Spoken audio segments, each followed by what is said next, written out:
Hi అండి. ఒంటికి చలవ చేసి బలాన్ని ఇచ్చే రాగి అంబలి ఎలా చేయాలో చూద్దామా. దీనికోసం ఒక బౌల్లో 2 టేబుల్ స్పూన్ రాగి పిండి వేసుకొని వాటర్ వేసుకొని కలుపుకుంటూ ఉండలు లేకుండా కలుపుకోవాలండి. రాగి పిండి ఇట్లా నానితేనే బాగుంటుంది. నేను మార్నింగ్ ప్రిపేర్ చేయాలనుకుంటున్నాను కాబట్టి ముందు రోజు నైటే కలిపి పెట్టుకున్నాను. సో రాగి పిండి నానింది. ఇప్పుడు గ్యాస్ మీద ఒక గిన్నె పెట్టుకొని 2 గ్లాసులు వాటర్ యాడ్ చేసుకుంటున్నానండి. వాటర్ మరిగిన తర్వాత దీంట్లో మనం కలిపి పెట్టుకున్నటువంటి రాగి పిండి వేసుకొని బాగా గెంటితోటి కలుపుతూనే ఉండాలండి. లేదంటే రాగి పిండి కింద అడుగంటుకుంటుంది. సో ఇలా బాగా కొంచెం చిక్క పొంగు వస్తూ ఉంటుంది. చూసి కలుపుకుంటూ ఉండండి, ఫ్లేమ్ చేంజ్ చేసుకుంటూ.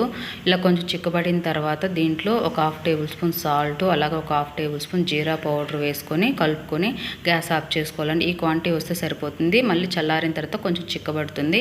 ఇప్పుడు దీంట్లో మనం చిలుక్కున్నటువంటి మజ్జిగ వేసుకొని బాగా కలుపుకోవాలండి. అంతే, రాగి అంబలి రెడీ అయిపోయింది. దీన్ని గ్లాసులో వేసుకొని మనం తాగేయడం అంతే అండి. దీంట్లో ఆనియన్, పచ్చిమిర్చి యాడ్ చేసుకుంటే రాగి అంబలి రెడీ.